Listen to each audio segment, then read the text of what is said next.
Brought to you by Marlin Bank Limited, the power to lead. Bank of Asia Nepal Limited. नमस्कार, कार्यक्रममा यहाँहरूलाई स्वागत छ। सन् 2012 मा विश्वभर पर्यटकहरूको संख्या 1 अर्ब पुग्ने अनुमान गरिएको छ। अमेरिकी डलरको तुलनामा भारतीय रुपैयाँ केही बलियो हुन थालेको छ। चालु आर्थिक वर्षको प्रथम 5 महिनामा वाणिज्य बैंक र विकास बैंकहरूको निक्षेपमा वृद्धि भए पनि वित्त कम्पनीहरूको निक्षेपमा कमी आएको छ। यता मूल्य वृद्धि दर 7.5% मा सीमित भएको छ। गत वर्ष सोही अवधिमा मूल्य वृद्धि दर 9.6% रहेको थियो। राजधानीमा सम्पन्न बिमस्टेकको बैठक गरिबी निवारणका लागि काठमाडौँ घोषणापत्र जारी गर्दै सकिएको छ। आजको कार्यक्रममा हामी कृषि र ऊर्जा क्षेत्रमा अनिवार्य लगानी गर्न केन्द्रीय बैंकको निर्देशन, पर्यटकहरूको बढ्दो संख्या सँगसँगै व्यवसायीहरू उत्साहित, बैंक तथा वित्तीय संस्थाहरूको वित्तीय प्रतिफल लगायत साताका थप आर्थिक गतिविधिहरू लिएर प्रस्तुत भएका छौं।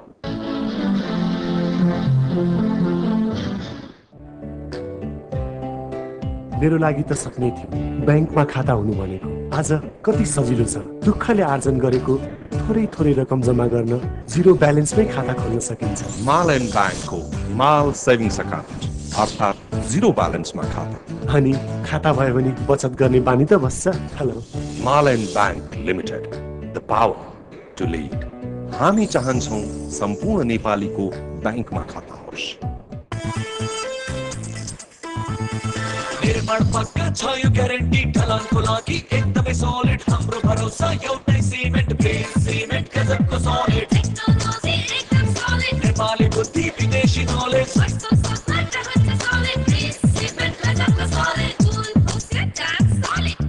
Building solid contractor engineer trusted bridge cement solid सिमेन्टले बन्छ सलिड घर। सुरुवात हो यो संचयको, समृद्धिको आधार हो यो सुनौलो भविष्यको, खुशीको, नयाँ जिन्दगीको विश्वास हो यो केही गरेर देखाउनेहरूको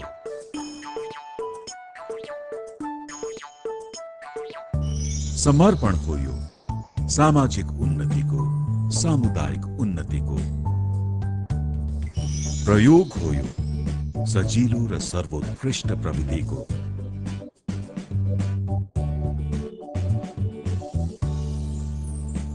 माध्यम हो यो देशको विकासको, प्रगतिको। Civil Bank, one bank, 28 million aspirations. Thinking forward, moving forward.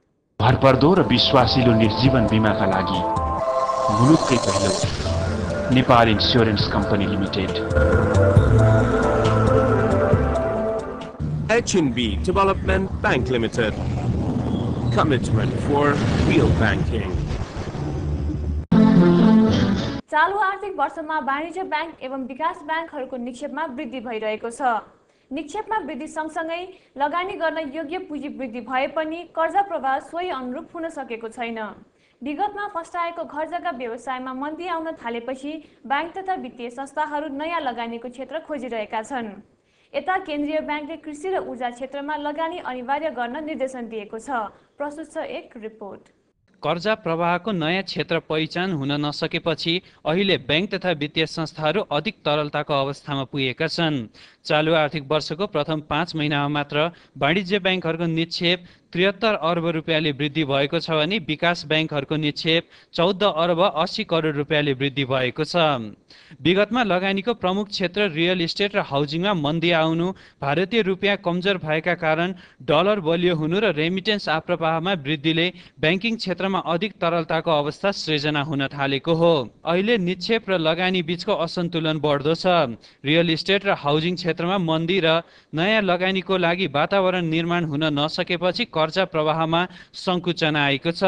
यसबाहेक केन्द्रीय ब्याङ्कले ब्याङ्कहरूको कर्जा निक्षेप अनुपातलाई 80% मा झार्नुपर्ने निर्देशनले ब्याङ्कहरूको कर्जा प्रवाहमा सङ्कुचन आएको छ। निक्षेप र कर्जा लगानीको यो असन्तुलनले पुनः ब्याङ्क तथा वित्तीय संस्थाहरूमा समस्या आउने केन्द्रीय ब्याङ्कको ठहर छ। वित्तीय प्रणालीमा अधिक तरलताका कारण ब्याङ्क तथा वित्तीय संस्थाहरूको निक्षेप ब्याजदर घटिरहेको छ, जसबाट अबको दिनमा कर्जा ब्याजदरमा समेत कमी आउने अनुमानका कारण लगानीकर्ताहरू पर्खर हेरेको अवस्थामा रहेका छन्। अलिकति मनोवैज्ञानिक पनि असर छ। भोलि चाहिँ हामीले फेरि लिक्विडिटी क्रन्च हुन्छ कि त्यसकारणले अलिकति हामी केही हदसम्म बढी एक्सेस रिजर्भमै बसौँ भनेर ब्याङ्कहरूले अलिकति कुसन लिएको अवस्था पनि हो। त्यसले गर्दाखेरि क्रेडिट चाहिँ अलिकति एक्सपान्ड गरिरहेको छैन। उता ग्राहकको चाहिँ अपेक्षा यही बिचमा के छ भने अब लिक्विडिटी बढ्यो, ब्याजदर घटाउनु पऱ्यो नि, लेन्डिङ रेट घटाउनु पऱ्यो नि भनेर उता लगानीकर्ताहरू पनि पर्खर हेरेको अवस्थामा छ। ब्याङ्कले चाहिँ लगानीको दर घटाउला अनि त्यसपछि हामी प्रोजेक्टहरू लिएर जाउँला भन्ने स्थिति छ। र कतिपय ब्याङ्कहरूले राम्रा परियोजनाहरूमा ब्याजदर घटाउन पनि थालिसक्नु भएको छ, लेन्डिङ रेटहरू पनि घट्न थालेका छन्। त्यसैले मलाई लाग्छ अब यो आर्थिक वर्षको उत्तरार्धमा लगानीको दर पनि कर्जाको दर पनि अलिक उच्च हुन्छ होला र समग्रमा ब्याङ्क वित्तीय संस्थाहरूको तरलताको स्थिति र कर्जा प्रवाहको स्थिति आगामी महिनाहरूमा क्रमशः सुधार हुँदै जाने र व्यवस्थित हुँदै जाने स्वाभाविक अपेक्षा गर्न सकिन्छ। यता केन्द्रीय ब्याङ्कले कृषि, पर्यटन र सेवा क्षेत्रलाई लगानीको प्राथमिकतामा राखेको छ। आर्थिक परिसूचकहरू सुधारका लागि कृषि र ऊर्जा क्षेत्रमा कम्तीमा पनि 10% लगानी गर्न केन्द्रीय ब्याङ्कले ब्याङ्कहरूलाई निर्देशन दिएको छ। तर व्यावसायिक कृषि उत्पादन अवधारणा नआउनु, कृषि बिमा नहुनु जस्ता कारणले यो क्षेत्रमा जोखिम रहेको ब्याङ्कर्स बताउँछन्। यो क्षेत्रमा लगानी बढाउन सरकारले केही सहुलियत दिनुपर्ने माग गरिएको छ। जहाँ तत्कालै अलिकति श्रम सघन उत्पादन हुन्छ र रोजगारी पनि सृजना हुन्छ र त्यसले चाहिँ भोलि हामीलाई आन्तरिक मागको वृद्धि गरेर बाह्य बजारको माग धेरै नहुँदा पनि आन्तरिक मागबाट पनि आर्थिक वृद्धिमा अलिकति माथि लैजानलाई त्यसले सघाउ पुर्याउँछ भन्ने यस किसिमका हामी छलफलहरू र चाहिँ नेपाल सरकारको आर्थिक सल्लाहकारको हिसाबले हामीले सरकारमा नियमित रूपमा यो गरिरहेका छौँ र अब चाँडै नै हामीले लगानीका केही क्षेत्रहरू ब्याङ्क वित्तीय संस्थाहरूको लागि त्यसरी जानुपर्छ भनेर निर्दिष्ट गर्ने पनि सुझाव दिएका छौँ। हामी त के हो भने हामीले राष्ट्र ब्याङ्कले जे पनि भन्छ त्यसलाई हामीले शिरोधार्य गर्छौँ। राष्ट्र ब्याङ्कसँग फाइदा, राष्ट्र ब्याङ्कले जुन नियम लिएर आएको छ नियम गलत लिएर आएको छैन। कुनै पनि ब्याङ्कर्सले यस्तो पनि चाहिँ फाल्तु नियम बनाउँछन् भनेर भन्दैनौँ, कसै जनताले पनि भन्न सक्दैन। तर त्यसको लागि वातावरण पनि सुरुवात हुनु पर्यो। त्यसको लागि राष्ट्र ब्याङ्कले आफूले दिने चाहिँ कुनै रिल्याक्सेसन हुन्छ नि, जस्तै क्यापिटल चार्ज कृषिमा जान्छौ भने म 50% गरिदिन्छु ल, तिमीले चाहिँ अरू क्षेत्रमा 1 रुपियाँ लगानी गरेर कमाउने पैसा कृषिमा तिमीले 2 रुपियाँ लगानी गर्न पाउँछौ। तिमीलाई जलविद्युतमा गर्छौ, तिमीले चाहिँ 50 रुपियाँ मात्रै चाहिँ 5 रुपियाँ मात्रै क्यापिटल चार्ज राख्ने हुन्छ, 50% गरिदिन्छु ल जाऊ। तिमीहरूको चाहिँ जलविद्युतमा क्यापिटलाइज गर्न सक्छौ, तिमीहरूले चाहिँ उठिसकेपछि त्यसलाई चाहिँ आफ्नो अनुसारको सिस्टम बनाउन सक्छौ, तिमीहरूलाई हामी प्रोत्साहन गर्छौँ। जलविद्युतमा सबभन्दा धेरै लगानी गर्ने जुन चाहिँ ब्याङ्कहरू अगाडि आउँछ तिनीहरूको लागि हामीले चाहिँ छुट्टै प्रकारले चाहिँ सम्मानको व्यवस्था गर्छौँ। मान्छे आफै चाहन्छ नि। मुलुकमा स्वास्थ्य, शिक्षा, ऊर्जा, पर्यटन जस्ता क्षेत्रहरूमा लगानीको सम्भावनाहरू रहेका छन्, तर यी क्षेत्रहरूमा लगानी वृद्धि हुन सकेको छैन, जसका लागि विशेष रूपमा सरकारबाट प्याकेज आउनुपर्ने ब्याङ्कर्स बताउँछन्। यहाँ हेर्नुहोस्, पूर्वाधार केही पनि छैन। यहाँ जलविद्युतको आवश्यकता छ, यहाँ पर्यटनको आवश्यकता छ, यहाँ चाहिँ हाम्रो शिक्षाको लागि चाहिँ धेरै ग्रोथ गर्ने ठाउँ छ, यहाँ ह्यान्डिक्राफ्ट छ, हाम्रो त धेरै चिजहरूको चाहिँ विकास गर्न हामी त यहाँ जे गरे पनि देखिने ठाउँ छ।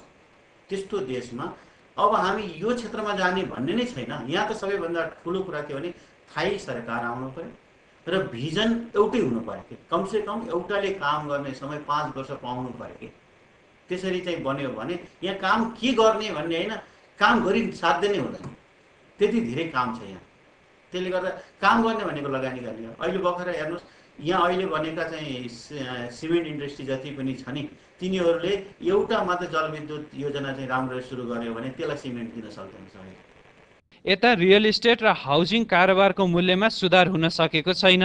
घर जग्गाको कृत्रिम मूल्य वृद्धिसँगै माग कम हुनु र कर्जा ब्याज दर अधिक भएका कारण यो क्षेत्र समस्यामा परेको छ।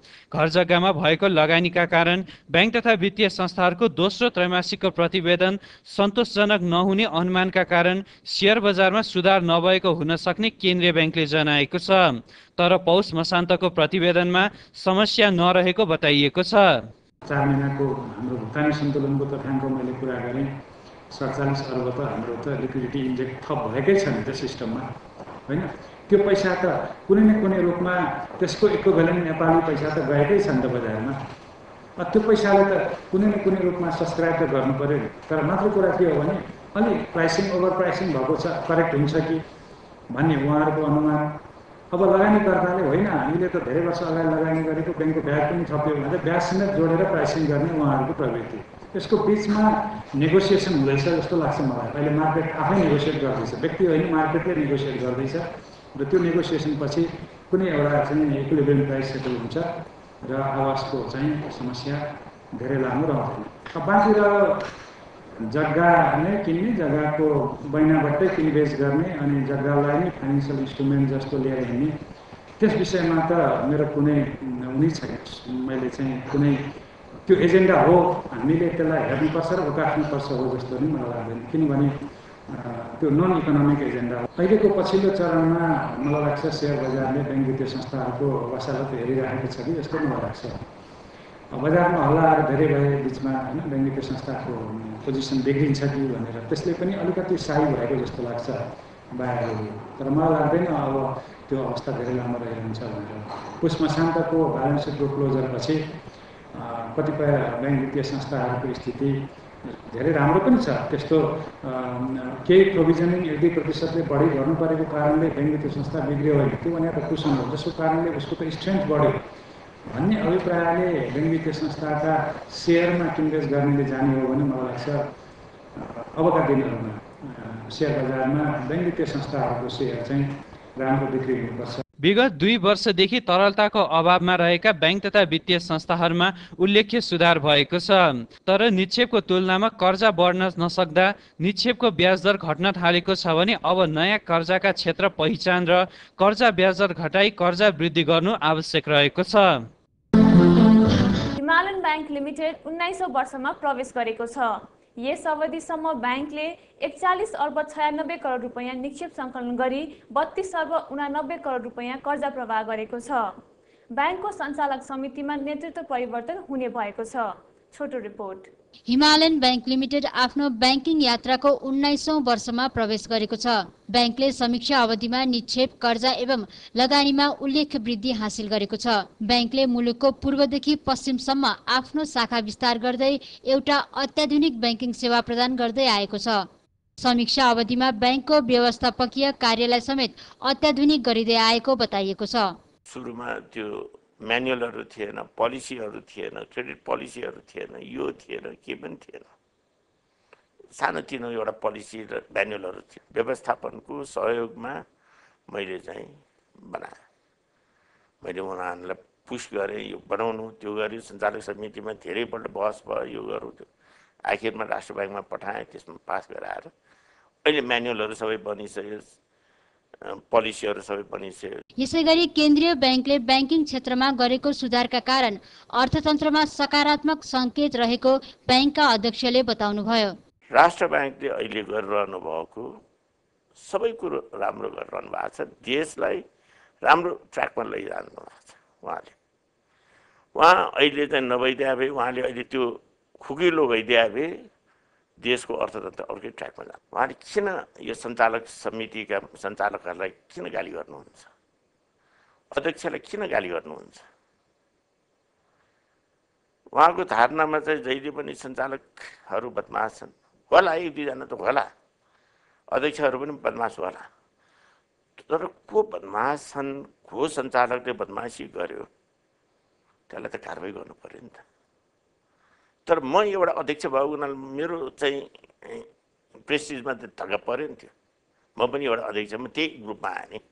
साथै हिमालयन ब्याङ्कमा आगामी दिनमा सञ्चालक समितिको नेतृत्व परिवर्तन हुने पनि बताइएको छ। मैले नै बोर्डमा निर्णय गरिकन म हट्छु, कसैले के भने पनि म आज चाहिँ यही टिभीबाट म भन्छु, अर्थको अर्थबाट भन्छु, मैले सञ्चालक समितिमै निर्णय गरिकन म सूचीको अवकाश लिन्छु। त्यही बेला निर्णय पनि के भएको थियो भने सिओ पनि मसँगै जान्छ। उक्त ब्याङ्कको 19औं वार्षिक उत्सवको उपलक्ष्यमा हिमालयन ब्याङ्क कर्मचारी युनियनको सक्रियतामा ब्याङ्कको प्रधान कार्यालयको प्राङ्गणमा रक्तदान कार्यक्रमको आयोजना गरियो। उक्त कार्यक्रममा ब्याङ्कका कर्मचारी तथा बाह्य व्यक्तिहरूको समेत उल्लेख्य सहभागिता रहेको थियो। छोटो कमर्सियल ब्रेकपछि हामी विभिन्न ब्याङ्क तथा वित्तीय संस्थाहरूको प्रतिफल लगायत साताका थप आर्थिक गतिविधिहरू लिएर प्रस्तुत हुनेछौँ। व्यापार जुनसुकै होस् फर्स्ट आउन सक्छ, केवल चाहिन्छ तपाईको उद्यमशीलता, जसलाई अघि बढाउन हामी गर्दछौँ सहयोग। हिमालयन ब्याङ्कको साना तथा मझौला व्यवसाय कर्जा 5 लाखदेखि माथिको कर्जा सुविधा 6 वर्षसम्मको अवधिको लागि आजै पाल्नुहोस्, हामी तपाईसँगै छौँ। Himalayan bank limited, the power to lead. मेरो बैंक एमसीसी, मेरो बैंक जीवनको पल पलमा एमसीसी बैंक, भविष्यको सुरक्षा एमसीसी बैंक। मेरो बैंक, मेरो बैंक, त्यो दिनको त्यो खुसी, त्यो हाँसो, त्यो साथ, यो मनभित्र ताजा रहेको छ याद। मेरो बैंक एमसीसी, मेरो bank. NCC bank, your business bank. हिजोसम्म हामी एक साधारण परिवार थियौँ। कसैलाई विश्वासै थिएन हाम्रो जीवनमा पनि अप्रत्याशित परिवर्तन आउँछ भनेर। अहिले छोरा छ मलेसियामा। अवश्य हो, प्रभु फाइनान्स छ हाम्रो साथ। सबैका लागि सर्व सुविधा सम्पन्न प्रभु फाइनान्स, सर्भिस विथ स्माइल। प्रभु फाइनान्स। सरकारले पेट्रोलियम पदार्थको मूल्य वृद्धि गरेपछि यसको विभिन्न क्षेत्रहरूबाट विरोध भएको छ। दक्षिण कोरियाको स्यामसङ ग्रुपले यस वर्ष थप 42 अर्ब अमेरिकी डलर लगानी बढाउने भएको छ। थप सामग्रीहरू सहितको बिजनेस राउन्डअप अबको प्रस्तुति। नेपालबाट निर्यातजन्य वस्तुहरू पहिचान गरी अमेरिकामा निर्यात बढाउन एवं अमेरिकी लगानीकर्ताहरूलाई नेपालमा भित्राउन सकिन्छ भन्ने विषयमा राजधानीमा एक गोष्ठी आयोजना गरियो। नेपाल अमेरिकी चेम्बर अफ कमर्सको आयोजनामा गरिएको उक्त गोष्ठीमा नेपालको पश्मिना, चिया, कार्पेट एवं तयारी पोसाकका वस्तुहरूलाई अमेरिकी बजारमा निर्यातको सम्भावना एवं चुनौती लगायतका छुट्टै विषयहरूमा कार्यपत्रहरू पेश गरिएको थियो। अमेरिकाले नेपाल लगायत 50 राष्ट्रहरूसँग trade and investment framework agreement TIFA सम्झौता गरिसकेको छ। इनोभेटिभ डेभलपमेन्ट ब्याङ्क लिमिटेडको दोस्रो वार्षिक साधारण सभा भैरवामा सम्पन्न भएको छ। ब्याङ्कले चालु आर्थिक वर्षको दोस्रो त्रैमासिकमा 21 लाख रुपियाँ नाफा आर्जन गरेको छ। समीक्षा अवधिमा ब्याङ्कले 49 करोड रुपियाँ निक्षेप सङ्कलन गरी 32 करोड रुपियाँ कर्जा प्रवाह गरेको छ। करिब 49 करोड रुपियाँ हामीले निक्षेप परिचालन गरेका छौँ। त्यसै गरी हामीले कर्जातर्फ चाहिँ 32 करोड हामीले लगानी गरेका छौँ।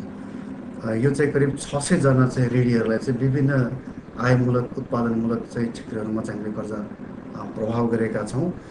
र यो यति गरिसक्दा हामी चाहिँ समष्टिगत हाम्रो संस्थाको नाफा नोक्सान हेर्दाखेरि चाहिँ 21 लाख रुपियाँको हामीले चाहिँ नाफा गर्न सकेका छौँ यो अवधिमा। विभिन्न क्षेत्रका 115 जना प्रवर्धकहरू रहेको यस ब्याङ्कको अधिकृत पुँजी 10 करोड रुपियाँ रहेको छ। यस्तै ब्याङ्कको हाल चुक्ता पुँजी 6 करोड 62 लाख रुपियाँ रहेको छ। साथै ब्याङ्कले चालु आर्थिक वर्षमा सर्वसाधारणका लागि 3 करोड 37 लाख रुपियाँ बराबरको साधारण सेयर निष्कासन गर्ने भएको छ। साथै ब्याङ्कले आफ्नो कार्यक्षेत्र समेत विस्तार गर्दै लगिने बताएको छ। 2 वर्ष हामीले चाहिँ पार गरिसकेका छौँ। यो तेस्रो आर्थिक वर्षको हामी चाहिँ कार्यक्रम अगाडि बढाइरहेका छौँ। यस उसमा चाहिँ हामीले के गरेका छौँ भने एउटा हामी चाहिँ यो आइपिएममा जाने एससिआरसी वर्षमा म्यान्डेटरी पनि चाहिँ हामी त्यसमा जाने हाम्रो चाहिँ लक्ष्य रहेको छ।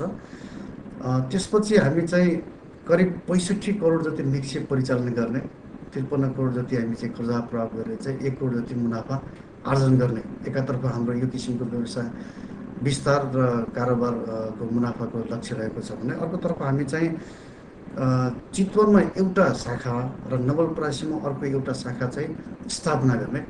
ब्याङ्कको हाल मुख्य कार्यालय सहित 4 शाखा कार्यालयहरू रहेका छन् भने ग्राहक संख्या 9500 पुगेको छ। उज्जवल पावर कम्पनी लिमिटेडको राजधानीमा सम्पन्न 19औं वार्षिक साधारण सभाले चुक्ता पुँजीको 25% नगद लाभांश दिने भएको छ। कम्पनीले गत आर्थिक वर्षमा 32 करोड 90 लाख रुपियाँ खुद मुनाफा आर्जन गरेको छ।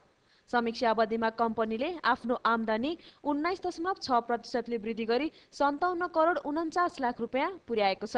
यो उज्जवल पावर कम्पनी लिमिटेड अर्थात् बीपीसी लिमिटेडको 19औं वार्षिक साधारण सभा अस्ति सम्पन्न भयो र यो वर्ष हामी 25% लाभांश दिन हामी सफल भएका छौँ र हाम्रो गत वर्षको पर्फर्मेन्स थियो, उत्पादन यो पनि ठिकै थियो र हाम्रो विभिन्न कठिनाइको बावजुद पनि यो बीपीसीले चाहिँ आफ्नो काम चाहिँ मलाई लाग्छ कि सन्तोषजनक रूपमा गरेर आफ्नो शेयरधनीहरूलाई पनि उहाँले एउटा समुचित किसिमले आफ्नो लाभांशको दिने उसको एउटा इतिहास निरन्तरता दिनमा सफल भएकोमा हामीले खुसी छौँ। कम्पनीले हिमाल हाइड्रो पावर, नेपाल हाइड्रो तथा इलेक्ट्रिक, खुन्दी हाइड्रो पावर कम्पनी लगायतसँग सहकार्य गरेर अघि बढिरहेको छ। साथै कम्पनीले 38 मेगावाटको काबेली ए जलविद्युत आयोजना र 30 मेगावाटको न्यादी जलविद्युत आयोजनाको निर्माण कार्य सुरु गर्ने योजना बनाएको छ। हाम्रो अब आफ्नै यो आँधी खोला र चिन्नु छँदैछ, त्यसमा खुदी भन्ने पनि हामीले एउटा हात हाल्यौँ जसमा चाहिँ यो ब्याज दर डबल भइदियो। 7% प्रोजेक्ट सुरु गर्दा 7% थियो, अब आएर 14% भन्नाले त्यहाँ अलिकति हामीलाई अप्ठ्यारो पर्यो। अब फेरि ब्याङ्कसँग मिलेर हामी रिस्ट्रक्चरिङ गर्दैछौँ, त्यो लगानी भइसक्यो। र अर्को हिमाल पावर लिमिटेडमा पनि हाम्रो लगानी छ। हाम्रो मुख्य लगानीकर्ता हामी होइन, तर हाम्रो केही अंश छ, उसको पनि काम भइरहेछ। अब बिचबिचमा यो आजभोलि यहाँको राजनीतिक हिसाबले चाहिँ श्रम आन्दोलन हुने अलिक बिच भइरहन्छ बिचबिचमा, तर पनि समग्रमा ठिकै छ। अब बीपीसीको अब आउने वर्षमा हामीले चाहिँ 2टा पावर प्रोजेक्टहरूको निर्माण सुरु होला भन्ने हाम्रो अनुमान छ। एउटा काबेली प्रोजेक्ट छ जसको चाहिँ क्षमता 38 मेगावाट काबेली सी, अर्को चाहिँ न्यादी जसको चाहिँ 30 मेगावाटको छ। न्यादीमा अब झन्डै 535 करोडको लगानी हुन्छ, काबेलीमा 640 करोडको हुन्छ। तर हामीले खुसी के छ भने यसमा चाहिँ हाम्रो स्थानीय ब्याङ्कहरू छँदैछ र यसमा वर्ल्ड ब्याङ्क, आइएफसी लगायत जस्ता अन्तर्राष्ट्रिय वित्तीय संस्थासँग पनि सहकार्य गरेर यो 2टै प्रोजेक्ट हामी गर्दैछौँ। मुलुकमा बढ्दै गएको ऊर्जा सङ्कट समाधानका लागि प्रतिबद्ध रहेको यस कम्पनी दीर्घकालीन ऊर्जा सङ्कटको पक्षमा रहेको बताइएको छ। एउटा निरन्तर रूपले यसमा दिनुपर्ने निर्णयहरू समयमा दिँदै गरेर सुधार गर्दै गरेको खण्डमा यो अलिकति यसमा राम्रो हुँदै जान्छ। अब होइन अब एकदम यस्तो क्राइसिस भयो, लोड सेडिङ भयो, 14 घन्टा लोड सेडिङ भयो भनेर आत्तिएर चाहिँ आज केही गरेर भोलि केही हुनेवाला छैन होइन। तत्कालीन केही 2टा 14 घन्टाको 12 घन्टा 10 घन्टासम्म गर्नु सक्नुहुन्छ, तर चाहिँ हुँदैन। त्यसकारण यो सोच कि यो एउटा दीर्घकालीन किसिमको नीति हामीले अप्नाउनु पर्छ। बुटवल पावर कम्पनी लिमिटेडले आफ्नो जारी पुँजी वृद्धि गर्ने भएको छ। भान्साकोठा तयार गर्न आवश्यक सामग्रीहरू किचन कन्सेप्ट प्राइभेट लिमिटेडले बिक्री गर्ने भएको छ। किचन कन्सेप्ट भारतको स्लिक इन्टरनेसनलले उत्पादन गरेका विभिन्न भान्सा सम्बन्धी सामग्रीको आधिकारिक विक्रेता हो। हामीसँग पर्यटन सम्बन्धी रिपोर्ट अझै बाँकी छ, तर त्यसभन्दा अगाडि पुनः छोटो कमर्सियल। असिना प्रसाद जी परिवारै आउनु भएको छ नि? कमाएको पैसा बचाउने इच्छा कसलाई हुँदैन र, त्यही भएर म त एनबी सरल बचत खाता खोल्न आएको। मैले त गृहिणी बचत खाता खोले नि, 1000 मै खाता खोल्न पाइने रहेछ। बाल बचत खाताको पनि व्यवस्था, नयाँ खाता खोल्दा बैंकले एडभान्स बोनस स्वरूप 20 रुपैयाँ पनि जम्मा गरिदिन्छ। हो, सबैलाई चाहिने सबै खाता एकै ठाउँमा भएपछि अरु के चाहियो? Nepal Bangladesh bank, the bank for everyone. अब नयाँ प्रविधिको पिपिआर पाइप्स र फिटिङ्स प्रयोग गरौँ। यसमा खिया लाग्दैन, 100% लिक प्रुफ अनि चढान गर्न सजिलो छ, पानीको शुद्धता कायम राख्छ, गुणस्तरीय र किफायती छ अनि जीवनभरि खप्छ। नेपालकै नम्बर 1 पञ्चकन्या पिपिआर पाइप्स र फिटिङ्सहरू। Be okay for the future. जीवनको हरेक मोडमा, हरेक पाइलामा बिओके छ तपाईको साथमा। अब हामी हौ बैंक अफ द इयर 2011 नेपालको लागि। Bank of Kathmandu, we make your life easier. प्राकृतिक सौन्दर्यता, मनोरम दृश्य अनि माछापुच्छ्रेको काखमा अवस्थित अति सुन्दर रमणीय स्थल पोखरा। यस सुन्दर नगरी पोखरामा नयाँ वर्ष 2012 को आगमनसँगै यस क्षेत्रमा लागेका पर्यटन व्यवसायीहरू यतिखेर लगानी विस्तारमा जुटेका छन्। यो दृश्य जमिनदेखि करिब 1500 फिट उचाइमा रहेको रानीवन रिट्रिटको हो। आन्तरिक एवं बाह्य पर्यटकहरू समेतका लागि एउटा छुट्टै रमणीय तथा आकर्षक स्थलको रूपमा यसको निर्माण गरिएको छ। हाम्रो अब यो रानीवन रिट्रिटको